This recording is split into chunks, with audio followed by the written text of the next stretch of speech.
Gelap duniaku, aku harus bagaimana lagi? Siapa yang peduli padaku? Wah, pokoknya kalimat-kalimatnya ya kayak lagu semua akhirnya. Nah, itu tipe inner critic. Nah, ayo kita bentuk diri kita berkawan dengan kita, inner ally.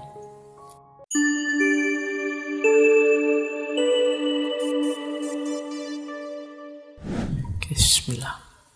Assalamualaikum warahmatullahi wabarakatuh. Bismillahirrahmanirrahim. Alhamdulillahi rabbil alamin. Wa bihi nasta'inu ala umurid dunya waddin. Allahumma sholli wa sallim wa barik ala habibina wa syafi'ina Sayyidina wa maulana Muhammadin wa ala alihi wa ashabihi wa man tabi'ahum bi ihsanin ila yaumiddin. Amma ba'du. Tema malam hari ini kita akan belajar tentang bersih-bersih. Tapi bukan bersih-bersih fisik ya, tapi bersih-bersih sisi dalam diri kita. Minggu ini kita belajar cara membersihkan pikiran. Minggu depan kita belajar membersihkan jiwa, tazkiyatun nafas. Minggu depan agak sufistik, kalau malam hari ini kita lebih agak filosofis. Meskipun insya Allah tidak terlalu rumit lah, kita mikir yang praktis-praktis saja. Karena bersih-bersih itu kalau terlalu filosofis tidak jadi bersih-bersih. Wong ini praktek kok, bukan mikir. Baik, bismillah ya, kita mulai. Ya tentu saja bersih-bersih pikiran itu dengan asumsi isi pikiran kita itu mungkin sudah banyak yang kadaluarsa, yang out of date, yang kotor, yang ngeres, yang ruwet, yang bulet, dan lain sebagainya. Ayo bersih-bersih. Ya, saya beri judul Clear Mind. Nanti di banyak tradisi filsafat, khususnya tradisi filsafat timur, itu mengidealkan berpikir itu harus jernih. Mengidealkan kejernihan, kebersihan pikiran. Tidak sekedar teknik berpikir yang canggih, tapi pikiran itu sendiri harus bersih, harus jernih, tidak terkontaminasi oleh hal-hal yang dianggap negatif. Ini yang oleh banyak orang sering dianggap sebagai bedanya tradisi timur dan tradisi barat. Kalau barat membahas pikiran banyak fokus bagaimana dia kritis, bagaimana dia valid, bagaimana dia jelas, bagaimana dia tidak bulet dan lain sebagainya. Lebih ke teknis. Sementara kalau di timur lebih mengutamakan kejernihannya. Nah, malam hari ini kita belajar menjernihkan pikiran. Tentu saja berarti agak dekat dengan gaya timur. Baik, kita mulai ya.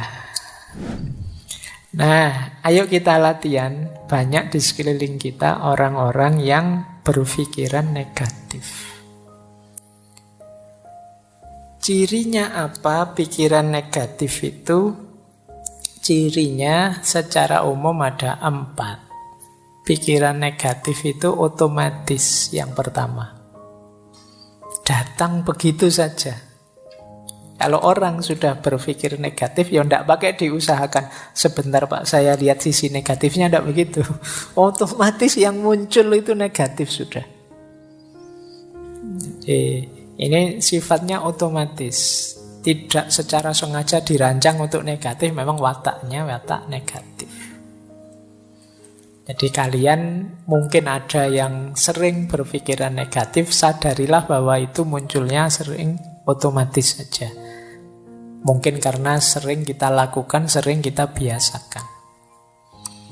Yang kedua, pikiran negatif itu terdistorsi. Maksudnya terdistorsi itu kalau melihat sesuatu tidak utuh, hanya dilihat sisi jeleknya saja.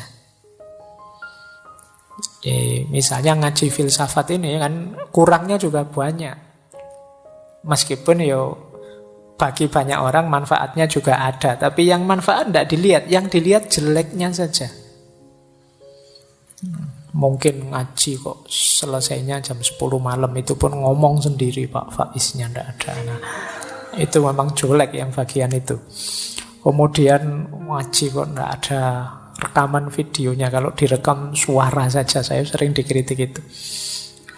Biar saja lah, biar ada jeleknya untuk mancing yang pikirannya negatif.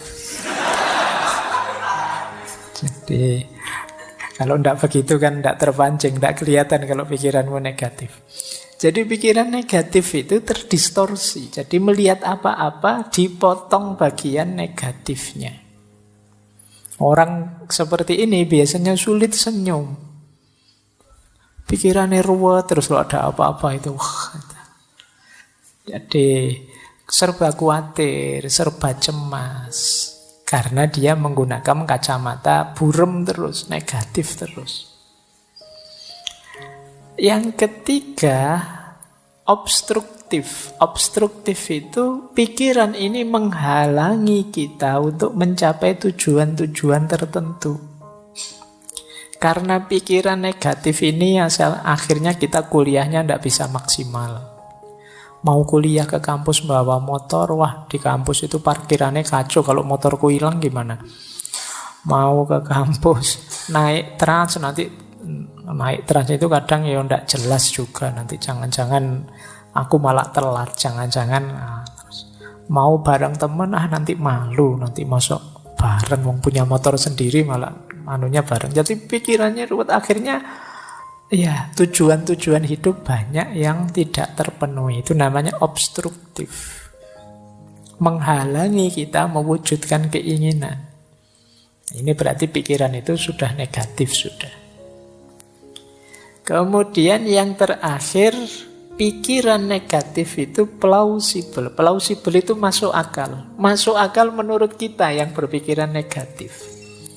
Kita cari saja alasan untuk melihat sisi negatifnya. Dan mesti ketemu wong alasan itu bisa dibuat. Alasan itu kan hasil karya akal kita.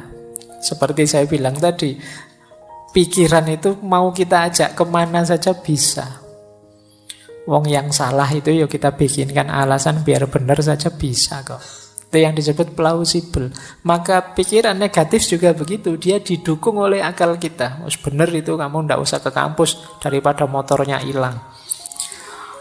Paling dosennya ngomongnya juga gitu-gitu aja, ndak ada menarik-menariknya misalnya. Mending di YouTube saja banyak, ngapain sih?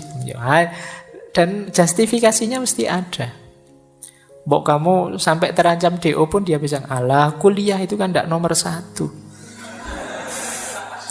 Masa depan tidak ditentukan oleh kuliah, sudahlah. Plausible.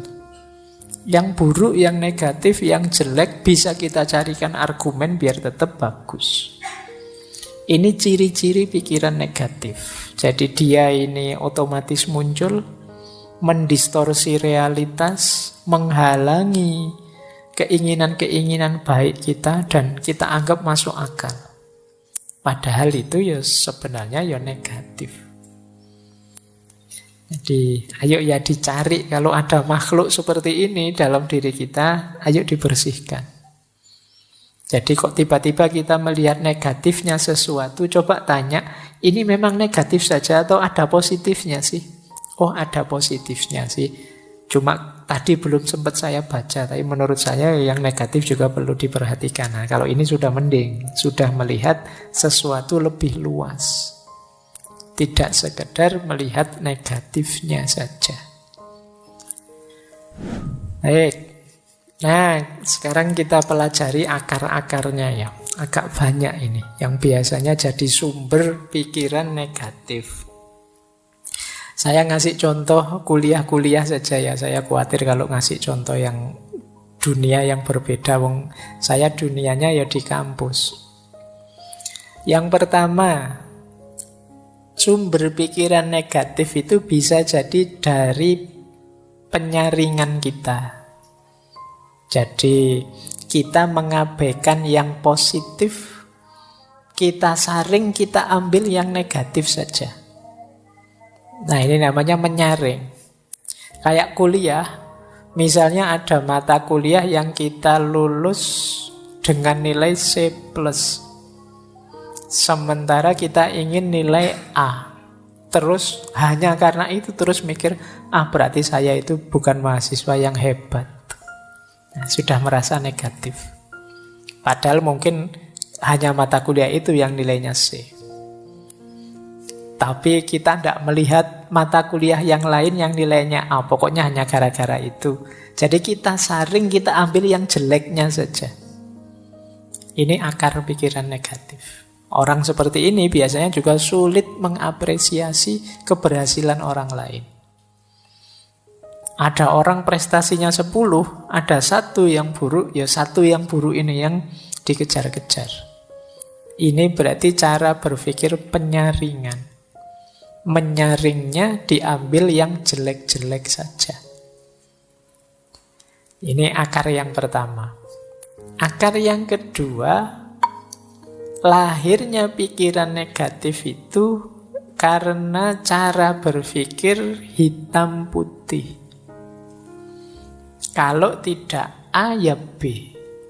Jadi hidup ini ya kalau nggak gagal ya sukses. Nggak pernah kita pikir ada orang itu nggak sukses-sukses amat. Mungkin bisa kita sebut dia setengah sukses misalnya. Yang kamu nggak gagal banget ya setengah gagal atau seperempat gagal lah misalnya. Kan apa nggak bisa begitu. Kita selalu inginnya langsung kalau nggak baik ya mesti buruk. Orang itu kadang-kadang ada yang abu-abu juga. Entah baik entah buruk kita juga nggak tahu fullnya gimana. Tapi ya ada baiknya. Tapi juga ya nggak sepenuhnya baik lawang manusia aja kok. Nah kita sulit berpikir gini. Kita mikirnya selalu hitam putih. Kamu anak soleh apa anak mursal misalnya itu kok hanya dua itu. Alternatifnya bisa banyak. Jadi kamu boleh kok bilang Pak, saya itu anak seperempat soleh Pak. Jadi yang 3/4-nya masih agak mursal tapi ya lumayan lah ada seperempatnya. Ini kan bisa saja orang begitu. Jadi, saya itu ya kalau sholat puasa yang wajib-wajib ya rajin Pak, tapi ya bohong juga masih sering. Nah, ini kan tidak bisa pure putih, tidak bisa pure hitam. Tapi orang yang berpikirnya serba hitam putih itu sering terjebak ini. Karena dia tendensinya negatif ya terus kalau tidak putih pasti hitam. Nah, kalau tidak A pasti B. Ini membuat orang kemudian pikirannya jadi negatif. Baik, yang ketiga, generalisasi berlebihan. Hanya karena melihat temannya yang satu ini datang kuliah telat, langsung dijudge, dasar kamu mahasiswa males. Padahal itu ya baru saat itu saja telat, tapi dari hanya sekali itu kita simpulkan untuk semuanya. Ini namanya generalisasi berlebihan. Kadang juga untuk dirinya sendiri. Aku ini memang orang yang tidak jelas misalnya. Yang ngomong awake dhewe. Padahal mungkin hanya dari satu fakta. Hanya sekedar lupa naruh kunci misalnya. Itu dirinya sendiri dimaki-maki. Dasar bodoh, dasar orang pelupa. Ini namanya over generalisasi. Apa ya sih hanya karena itu saja kok. Besok lupa lagi kunci, tambah kamu marahi lagi. Sekarang sudah benar memang aku ini orangnya pelupa padahal belum tua. Masih muda kok sudah pikun. Aku ini kok dimarah-marahi sendiri dirinya. Ini jenis negative thinking. Jadi mikirmu serba negatif. Kalau yang positif kan tidak sedasar itu. Kuncinya ketinggalan. Biasa manusia itu tempatnya salah dan lupa. Besok ketinggalan lagi. Biasa manusia itu salah dan lupa. Jadi argumennya sama, cuma intonasinya yang agak berbeda. Nanti hari ketiga ketinggalan lagi. Biasa masih. Roto abot wisan. Jadi biar positif, jadi tidak negative thinking. Baik, Jadi ini akar, 3 akar yang pertama ya. Menyaring yang negatif saja, berpikirnya hitam putih, atau mengeneralisasi berlebihan. Hati-hati, gaya berpikir ini sering menjebak kita pada cara berpikir negatif. Hanya dari satu fakta kita anggap keseluruhannya begitu. Hanya lihat satu fakta kita berpikirnya hitam putih. Kalau tidak A ya mesti B. Kalau anak ini nilainya tidak bagus ya pasti dia anak bodoh ini mesti. Padahal mungkin saja semester itu pas nilainya jelek ada peristiwa-peristiwa luar biasa yang dia tidak bisa nilainya bagus. Atau disaring, dipilih yang jeleknya saja. Terus akar pikiran negatif bisa juga karena terburu-buru menyimpulkan. Jadi biasanya ini berhubungan dengan kita menganggap kita tahu pikirannya orang lain seperti apa. Kesusu kita simpulkan. Misalnya kita dapat nilai jelek terus kita simpulkan, mesti dosen itu tidak senang padaku, sentimen itu mesti. Nah ini terburu-buru menyimpulkan.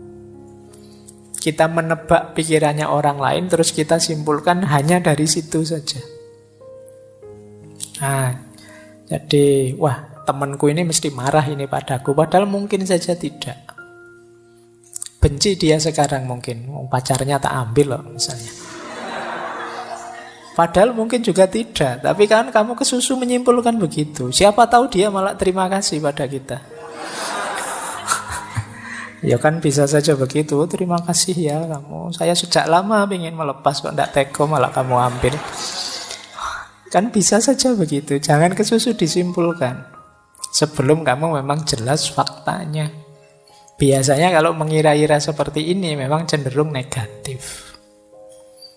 Jadi, wah mesti dimarahi saya ini. Wah mesti kecewa dia padaku. Wah orang tuaku mesti tidak suka aku begini. Terus kita gelisah sendiri. Padahal pulang beneran ketemu orang tua ya tidak semarah itu. Tidak seperti bayangan kita.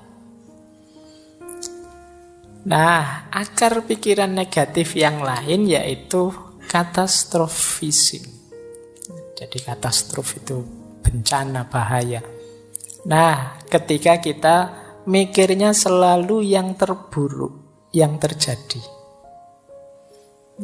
Ujiannya belum, tapi kita sudah merasa, mesti semester ini jatuh nilaiku, mesti jatuh nilaiku. Nah, ini katastrofisme. Yang dibayangkan alternatif paling jeleknya. Mau ngaji filsafat sudah mikir, mesti aku tidak paham, tidak ngerti, filsafat itu berat. Sejak awal sudah nganggap berat, ya mesti aja ya. Seperti tadi kita ditentukan oleh pikiran kita. Ya berat beneran akhirnya. Ini cara berpikir katastrofisme. Jadi mikirnya negatif terus. Yang jelek-jelek, yang berat-berat. Yo, yang terjadi ya akhirnya ya itu. Kok ndak mikir yang enak-enak saja? Alhamdulillah nilaiku jatuh, berarti ini alamat harus belajar lagi. Alhamdulillah masih diberi kesempatan untuk belajar lagi. Nah misalnya, jadi ngambil sudut positifnya. Alhamdulillah uangku habis, ini berarti tidak berani macam-macam, ini tidak bisa ngopi, tidak bisa nongkrong, ngaji ajalah gratis misalnya. Loh kan alhamdulillah kamu dapat yang bagus. Jadi mikir sudut positifnya. Coba uangku masih banyak, mikir kemana-mana, jalan-jalan di mall, jajan macam-macam. Tapi karena uangnya habis, ngaji saja, berdoa, minta rezeki sama Allah. Lumayan agak dekat sama Allah. Diberi sakit juga begitu, tidak harus negative thinking. Alhamdulillah ada sakitnya, ada remnya, lumayan buat alasan tidak masuk kuliah. Nah, jadi berpikir selalu ambil sudut positifnya. Ada juga akar pikiran negatif itu personalisasi. Personalisasi itu kita merasa bahwa kitalah yang mempengaruhi situasi. Seolah-olah kita yang bisa mempengaruhi apa yang terjadi di sekeliling kita. Ini salah saya, ini karena saya. Kadang-kadang nonton bulu tangkis saja mikirnya, kalau saya nonton mesti kalah itu. Ya, mungkin kalian nonton sepak bola juga begitu. Aku ndak nonton, kalau saya nonton kalah mesti loh. Padahal itu ya apa faktornya karena dirimu yang nonton, ya memang kenyataannya begitu. Ini namanya personalisasi. Kamu terlalu nganggap dirimu berpengaruh, tapi secara negatif. Jadi akhirnya kamu ndak nonton. Mau ya kamu ndak nonton ya tetap kalah. Tapi kamu merasa kalau kamu nonton, kamulah penyebab kekalahan itu. Sudahlah, ndak usah ngajak saya. Kalau saya ikut itu biasanya gagal. Itu namanya personalisasi. Pikiranmu negatif saja. Baik, ada lagi pikiran negatif itu karena itu tadi, salah memahami.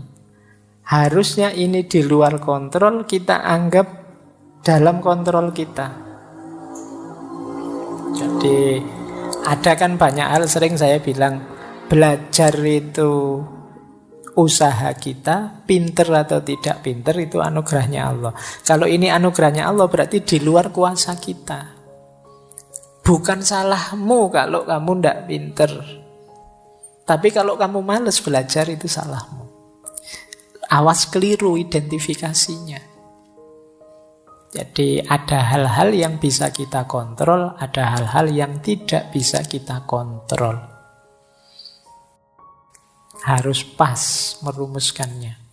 Jadi kamu naksir seseorang, kamu nembak, itu dalam kuasamu. Karena kamu nembak atau tidak nembak kan kekuasaanmu. Tapi kamu diterima atau ditolak, itu di luar kuasamu. Itu urusan yang ditembak. Nah, kalau kamu tidak bisa menerima yang seperti ini, ya nanti lahirnya bisa negative thinking. Seolah-olah kamulah yang menyebabkan kamu ditolak. Mungkin kamulah yang menyebabkan kamu tidak pinter. Kamulah yang menyebabkan. Tidak. Asal kamu tidak males, ikhtiar sudah maksimal secukupnya, ya hasilnya apapun terimalah. Karena ada hal-hal yang di luar kontrol kita. Sudah nawa itu niat mau berangkat ikut ngaji.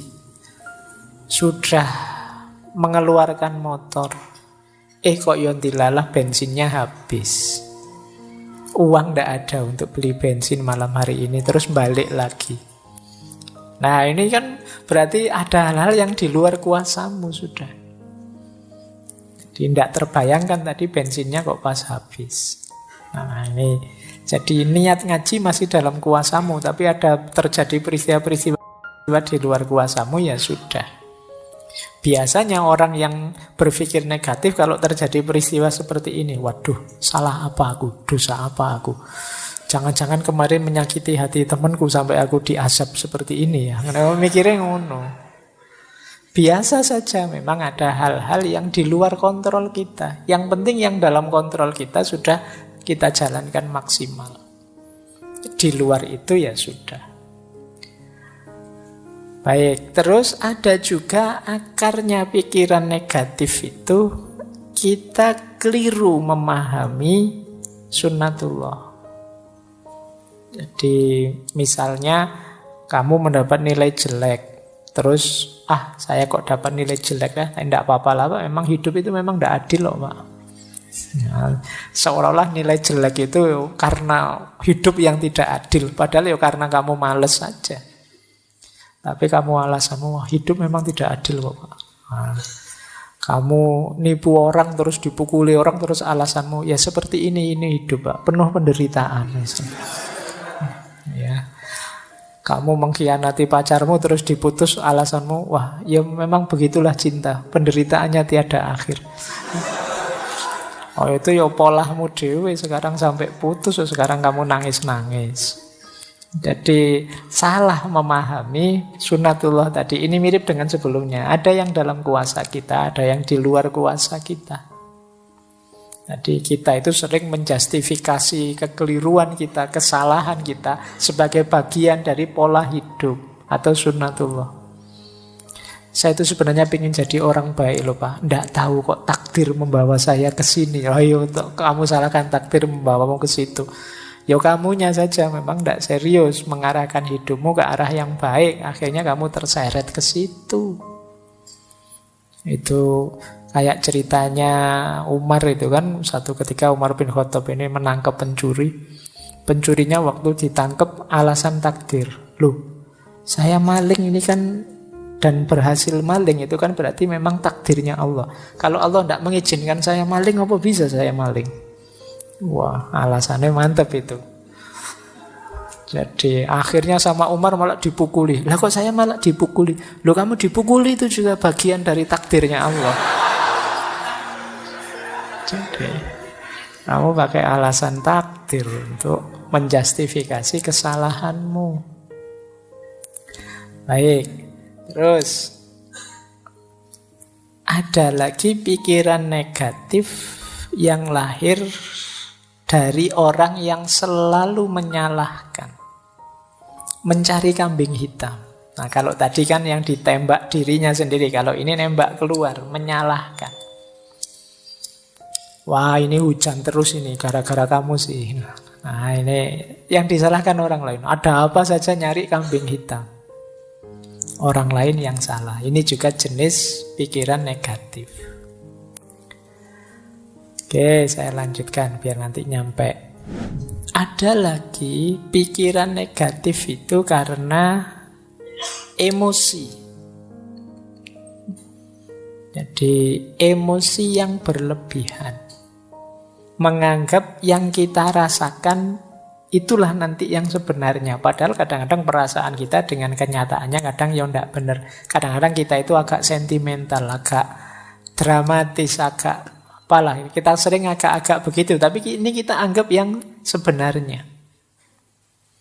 Jadi, wah, saya ini orangnya mudah kalah, Pak. Saya itu sejak dulu saya membaca hidup saya itu selalu gagal. Nah, ini emosional. Nah, padahal itu cuma perasaanmu, tapi akhirnya kamu bawa dalam hidupmu yang sebenarnya bahwa kamu itu orang yang gagal. Ini namanya emosi yang tidak terkendali. Jadi sering membawa pikiran-pikiran negatif. Jadi ini seperti orang minder itu kan sering emosinya tidak terkendali. Siapalah saya? Nah, ya bukan berarti terus jadi orang sombong, tapi biasa sajalah. Tidak usah terlalu didramatisir, tidak usah terlalu emosional. Jadi nanti digoda temennya terus tersinggungnya banget. Temennya guyon, sini baper misalnya. Karena emosinya tidak terkendali. Ini juga sering jadi pikiran negatif. Hati-hati, karena orang yang semacam ini itu kan biasanya tidak nyaman kalau dekat orang lain. Kita juga tidak kerasan dekat orang seperti ini. Dia kalau bergurau kelewatan, begitu dibalas tersinggung. Nah, ini emosional. Hati-hati, ayo kita bentuk diri yang positif, tidak yang negatif. Terus ada lagi salah paham tentang perubahan. Tapi ini digantungkan pada orang lain. Ini mirip seperti kambing hitam tadi. Kalau kamu jujur sejak awal, aku tidak akan begini. Nah, ini salah paham tentang perubahan. Padahal mungkin yang harus dirubah dirimu, bukan dirinya. Tapi kamu merasa harus orang lain yang berubah, biar aku jadi lebih baik, biar aku hidupku nyaman, enak.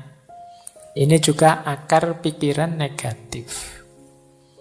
Jadi selalu coba ketua kelasnya bukan kamu. Wah, kelas kita ini mesti lebih sukses semuanya. Nah, ini dilempar ke orang lain yang disuruh berubah, bukan dia yang berubah. Padahal mungkin kamu juga harus berubah. Jangan hanya nyuruh orang saja, jangan hanya ngeritik orang saja, kamu juga harus berubah. Tapi biasanya di tipe pikiran negatif ini orang hanya melihat menuntut orang lain untuk berubah, bukan dirinya sendiri. Yang selanjutnya, akar pikiran negatif itu memberi label buruk pada diri sendiri maupun orang lain. Jadi kalau dalam Islam kan dilarang memberi alqab. Wala tanabazu bil alqab. Ini negatif. Jadi memberi label-label, kalau kayak di medsos itu kan sampai hari ini kan masih rame itu. Oh, dasar apa gitu kan, itu kan memberi label buruk. Ini negatif secara psikologi, juga negatif menurut agama. Ayolah ngasih label yang baik-baik saja. Jangan ngasih label yang buruk-buruk. Kalau di kita kan sering namanya bagus, tapi panggilannya, ganti kalau ada yang punya panggilan jelek ya, diganti panggilan yang baik saja. Kalau sulit manggil baik-baik ya panggil sayang aja semuanya. Biar enggak pakai nama-nama yang jelek. Jadi yuk ngasih label yang enak. Biar tidak terjebak pikiran negatif. Jadi kita bersihkan yang buruk-buruk malam hari ini. Biar nanti masuk ke bulan Ramadan kita jernih kembali. Nah, coba saya bawa tabel ini menarik untuk bahan renungan kita. Seperti apa teman-teman memposisikan dirimu? Apakah dirimu sendiri itu kawan atau lawan buatmu? Orang yang negative thinking itu bahkan dirinya sendiri menjadi lawan. Menyusahkan saja kerjaannya. Ini namanya inner critics. Jadi kritikus dirinya sendiri. Tapi ini kritik dalam makna negatif ya. Ada yang inner ally. Ally itu berarti sekutu. Jadi kita bisa berkawan, saling mendukung dengan diri kita sendiri. Orang yang diri sendirinya jadi lawan, itu yang pertama, cirinya adalah yang dilihat selalu negatifnya saja dan diingat-ingat terus. Saya dulu pernah gagal, saya dulu pernah jatuh, saya dulu pernah dikecewakan atau mengecewakan orang, saya dulu. Yang diingat jeleknya terus, berarti dirimu adalah musuhmu sendiri. Tidak memberi kebahagiaan. Ciri pertama itu. Ciri kedua, dirimu jadi musuh kalau engkau sibuk dengan komentar dari luar dan hanyut oleh komentar dari luar, tidak jadi dirimu sendiri. Kamu jadi orang kayak orang bingung, wah kamu cakep loh kalau pakai baju warna putih, besok pakai putih lagi. Nanti temennya yang satu bilang, oh enggak, kalau kamu itu lebih cakep kalau mau pakai baju warna hitam. Besok beli baju warna hitam dipakai lagi. Capek kamu kalau mendengarkan komentar dari luar. Loh, kalau dirimu tipe begitu berarti dirimu lawanmu sendiri. Jadi disibukkan oleh komentar pandangannya orang dari luar. Kamu posting apa terus yang jempoli kok sedikit. Sementara posting yang jenis ini yang jempoli banyak. Terus kamu pingin niru. Ternyata masih kalah dengan jenis ini. Kamu niru yang terus kamu tidak punya identitas. Yang lihat channelmu bingung, ini channel apa tuh ya? Isinya ada nyanyinya, ada horornya, ada kamu ngikuti tren ngalor ngidul kiri kanan sesuai yang sedang in. Akhirnya malah ruwet. Kamu mendengarkan usul tidak punya jati diri. Nah, itu berarti apa? Lawanmu adalah dirimu sendiri. Ada lagi inner critic itu dirimu selalu berprasangka buruk dan tidak punya tujuan. Jadi selalu lihat jeleknya saja. Itu kan seperti tadi. Itu berarti musuhnya dirimu sendiri. Kalahkan dirimu yang hanya lihat jeleknya saja. Segala sesuatu. Kalau sudah terlatih lihat jeleknya, nanti kamu tepis. Kalau dia komentar, jangan pakai baju itu, lucu. Nggak apa-apa, saya ingin pakai baju ini aja. Kenapa sih? Coba dilawan dirimu. Kadang-kadang perlu dikerasi sedikit begitu, biar nggak manja dengan persepsi-persepsi negatifnya. Kemudian diri yang selalu mengkritik itu biasanya diri yang jadi sumber kegalauan.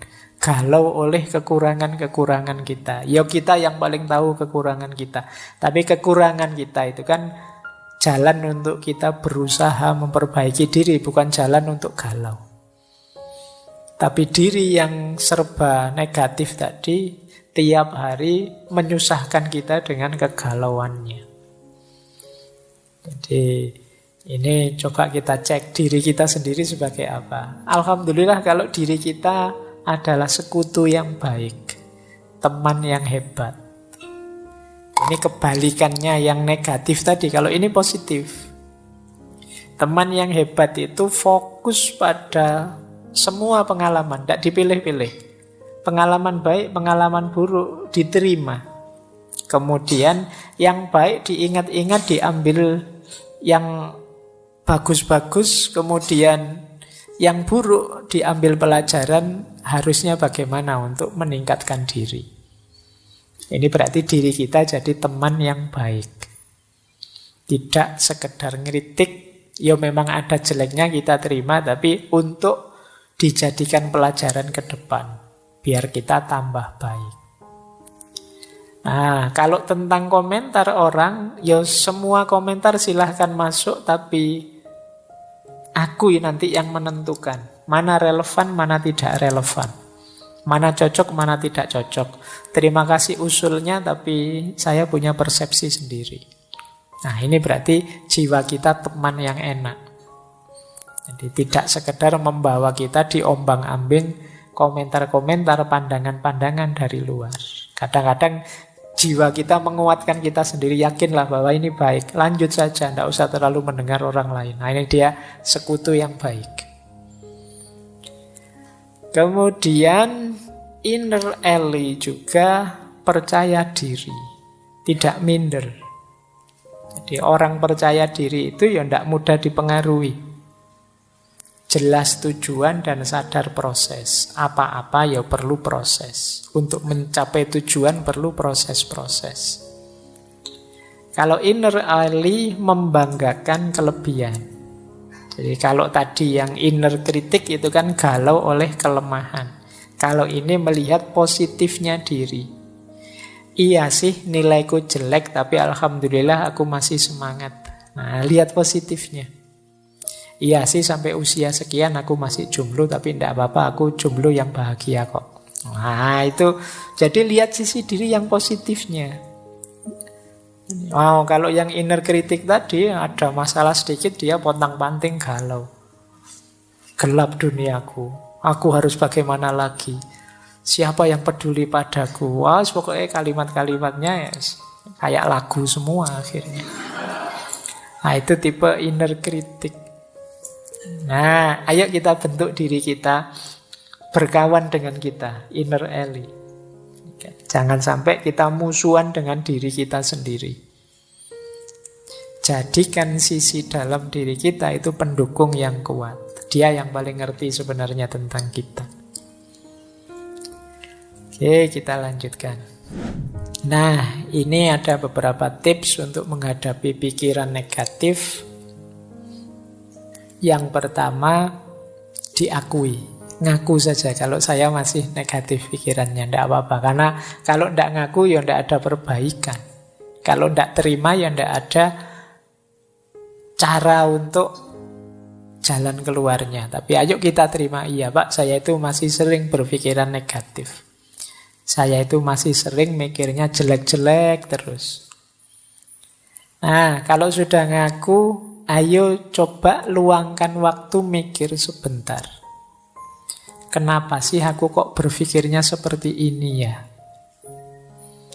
Sumbernya dari mana? Asal-usulnya dulu gimana? Kok aku ini jadi negatif sekali? Terus coba dihitung untungnya apa sih pikiran ini untukku? Atau alasannya apa? Buktinya apa kalau pikiranku ini benar? Atau jangan-jangan hanya ketakutanku saja? Terus tanyakan juga, apa pikiranku ini sudah tidak teratasi, tidak bisa diubah? Mestinya ya bisa ya. Atau aku perlu tidak bantuan orang lain untuk mengatasinya? Nah, coba dijawab pertanyaan-pertanyaan ini untuk menyingkirkan pikiran negatif. Kalau sudah tuntas menjawab, ketahuan asal-usulnya, langkah ketiga yaitu reframing. Kita frame ulang. Kalau tadi melihat sisi negatifnya, sekarang saatnya melihat sisi positifnya. Nah, tema malam hari ini kan bersih-bersih pikiran negatif. Antara lain caranya ini. Kita akui, kita uji, dan kita bikin frame ulang yang positif. Jadi nanti kita masuk bulan Ramadan, perspektifnya sudah jernih, sudah positif. Oke, nah ini pikiran positifnya. Cara untuk melatih berpikir positif adalah yang pertama, ayo mengenali kelebihan-kelebihan dan keberhasilan-keberhasilan kita. Tidak ada orang itu yang hidupnya negatif terus. Pasti pernah mengalami hal-hal positif. Bila perlu ditulis. Boleh teman-teman kalau ada waktu ya, bawa kertas atau buku tulisan.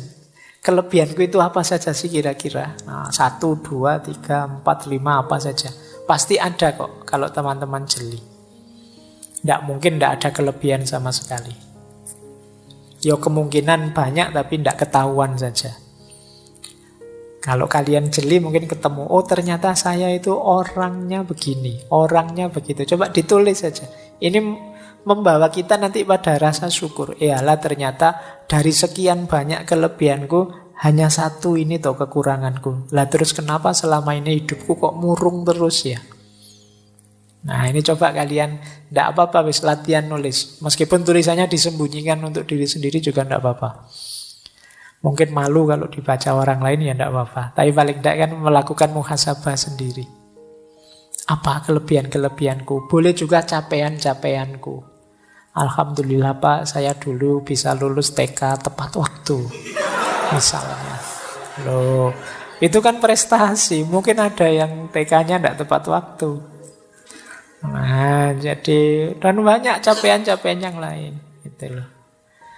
Saya selalu sukses Pak, tiap bulan menghabiskan kiriman orang tua. Wah, situ. Alhamdulillah. Barokah berarti kirimannya orang tua. Iya Pak, selalu bisa saya habiskan dengan sukses. Coba ya kamu hitung capaian-capaian. Banyaklah mesti, tenang saja. Saya berhasil membuat dosen saya marah Pak. Itu juga. Baik, ya capaian yang baik ya. Nanti kamu tulis, biar apa? Biar yang kedua masuk. Gimana caranya kamu bisa bersyukur. Kalau kamu bisa sulit menemukan kelebihan atau capaian hidup, prestasi, tapi yang kedua ini pasti kamu ketemu. Hal-hal yang bisa disyukuri. Mudah untuk mencari hal yang bisa disyukuri. Kalau kalian sulit, bandingkan dirimu dengan orang yang situasinya lebih sulit darimu. Dan itu banyak. Mungkin kamu masih sehat lah. Mungkin kamu masih hidup lah. Mungkin kamu masih bisa ketawa lah. Mungkin banyak hal yang bisa kamu syukuri. Nah ini akan banyak mengubah hal yang negatif jadi positif. Terus cari circle yang positif. Cari teman yang juga positif. Kalau temanmu negatif semua, ya lama-lama kamu terpengaruh negatif. Cari teman yang enak, diajak bersama-sama, yang mikirnya selalu yang baik-baik, membooster semangatmu. Kemudian pinter-pinter bikin afirmasi, self-talk yang positif. Ngomong yang baik-baik saja deh. Tidak hanya dengan orang lain, dengan dirimu juga begitu. Buang kalimat-kalimat yang merendahkan diri. Dasar aku ini orang bodoh, dasar aku ini orang tidak pinter, dasar aku ini orang malas. Sudahlah, ganti kalimat yang lebih positif. Jadi daripada kamu marah misalnya, dasar aku orang males, ganti kata dengan yang lebih positif. Ah, ternyata aku ini orangnya penggemar rebahan.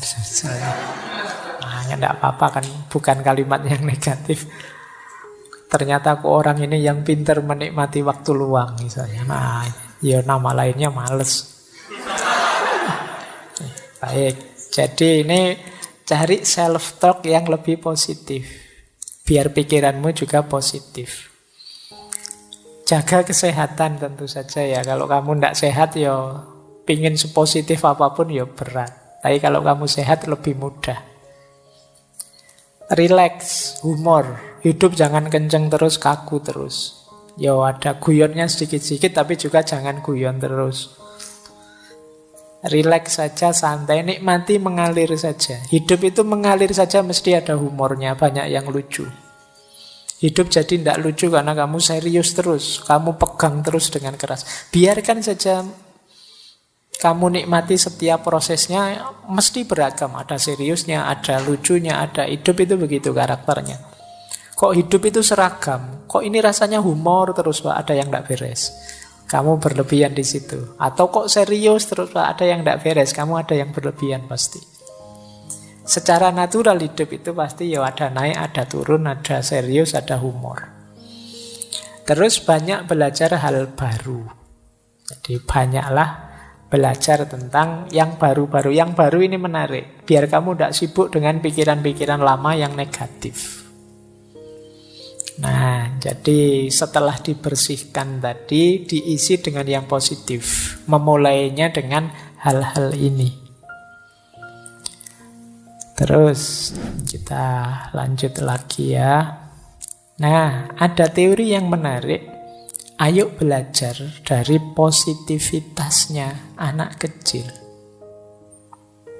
Anak kecil itu berpikirnya sangat positif. Anak kecil itu dia ingin tahu apa saja, ingin mencoba apa saja, melakukan hal-hal yang pintar, kadang-kadang juga hal-hal yang konyol.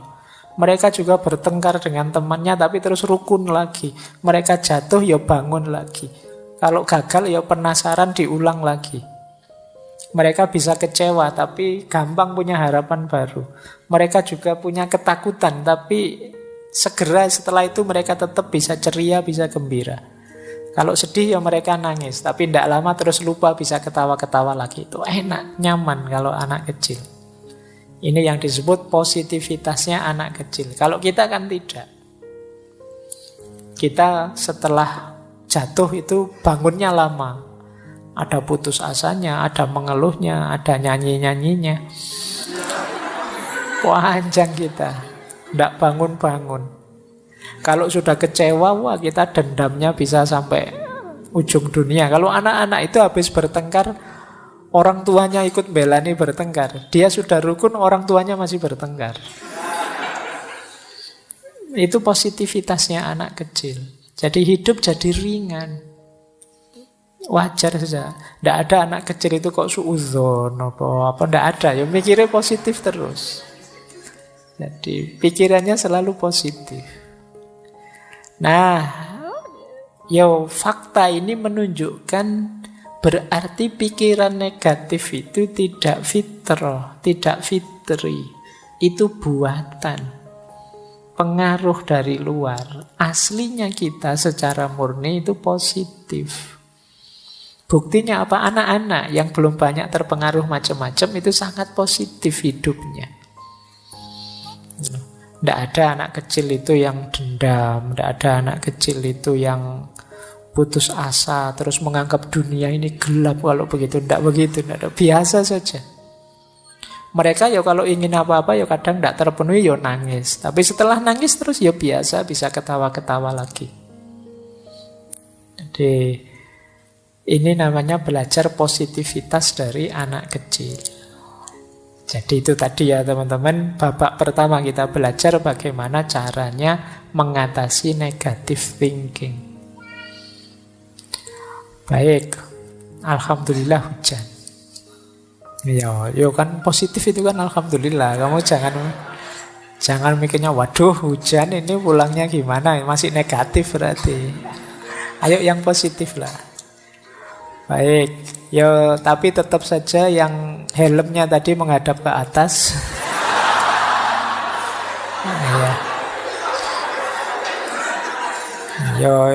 Kamu benerin dulu nanti daripada kamu pulang mandi kan tidak enak.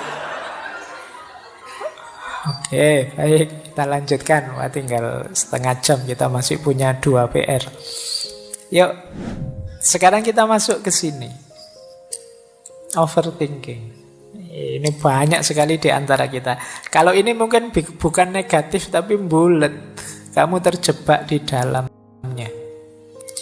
Overthinking itu satu keadaan, tulisannya kecilikan kurang besar itu. Nanti kamu besarkan sendiri.